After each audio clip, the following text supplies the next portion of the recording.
بسم اللہ الرحمن الرحیم۔ آج کی ویڈیو میں جانیں گے 8 محرم کو کیا ہوا تھا۔ کربلا کی تاریخ میں 8 محرم کا دن انتہائی دردناک اور پیاس کی شدت کا دن مانا جاتا ہے۔ 7 محرم سے امام حسین علیہ السلام کے خیموں میں پانی بند ہو چکا تھا، اس لیے 8 محرم کو پیاس نے بچوں اور عورتوں کو نڈھال کر دیا تھا۔ صبح کا وقت خیموں میں پانی کی شدید قلت۔ 8 محرم کی صبح جب نمودار ہوئی تو حسینی خیموں میں پانی کا ایک قطرہ بھی باقی نہیں تھا۔ کیا ہوا؟ چھوٹے بچے، خصوصاً امام حسین کی 4 سالہ بیٹی جناب سکینہ اور 6 ماہ کے شہزادے علی اصغر پیاس سے تڑپ رہے تھے۔ دشمن کا پہرہ۔ یزیدی کمانڈر عمر بن سعد کے حکم پر 5000 سے زائد فوجیوں نے دریائے گھاٹ فرات کو گھیر رکھا تھا تاکہ کوئی حسینی الستارہ پانی کے قریب نہ جا سکے۔ دوپہر کا وقت۔ کنواں کھودنے کی کوشش۔ جب بچوں کا پیاس سے رو رو کر برا حال ہو گیا تو امام حسین نے پانی کا انتظام کرنے کی ایک آخری کوشش فرمائی۔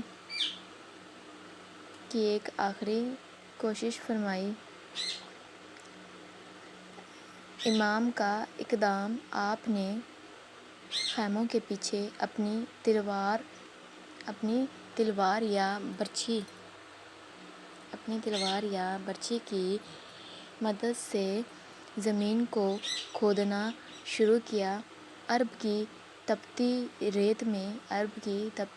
ریت میں کچھ گہرائی پر میٹھا پانی نکل آیا۔ کیوں کیا؟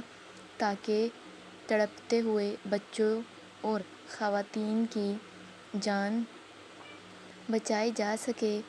سب نے تھوڑا تھوڑا پانی پی کر اپنی پیاس بجھائی اور مشقیں بھر لیں، لیکن یہ راحت عارضی ثابت ہوئی اور کچھ ہی دیر میں وہ چشمہ دوبارہ خشک ہو گیا۔ جہاں سے پانی لیا تھا وہ چشمہ دوبارہ خشک ہو گیا۔ دوپہر کے بعد ابن زیاد کا سخت خط۔ جیسے ہی عمر بن سعد کو معلوم ہوا کہ حسینی خیموں میں پانی کا کچھ انتظام ہوا ہے، اس نے کوفہ کے گورنر عبیداللہ ابن زیاد کو خط لکھا۔ دشمن کی سختی۔ ابن زیاد نے جواب میں ایک انتہائی سخت خط بھیجا جس میں لکھا تھا، حسین اور ان کے ساتھیوں پر پانی کا راستہ اس طرح بند کر دو کہ انہیں پانی کا ایک قطرہ بھی نہ مل سکے۔ نتیجہ، اس خط کے بعد فرات پر پہرہ اور زیادہ سخت کر دیا اور خیموں تک پانی پہنچنے کی تمام امیدیں ختم ہو گئیں کہ اب وہاں پانی نہیں جائے گا۔ شام کا وقت۔ علمداری اور غازی عباس کی تڑپ۔ 8 محرم کی شام ہوتے ہوتے پیاس کی شدت اپنی عروج پر پہنچ چکی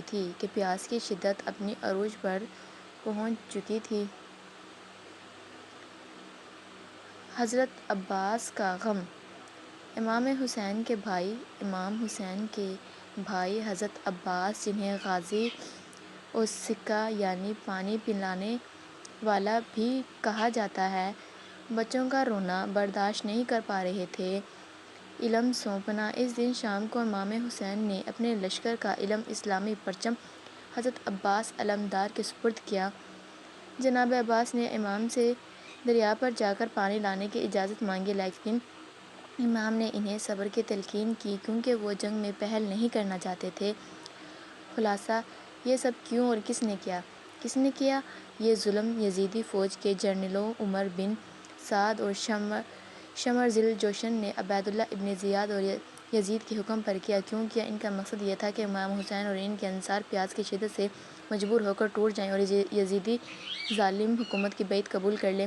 مگر امام حسین اور ان کے 72 ساتھیوں نے پیاس اور شہادت کو تو گلے لگا لیا لیکن ظلم کے آگے سر نہیں جھکایا۔ اس لیے 8 محرم کی مجالس میں حضرت عباس کی علمداری اور کربلا کے بچوں کی پیاس کا ذکر خاص طور پر کیا جاتا ہے۔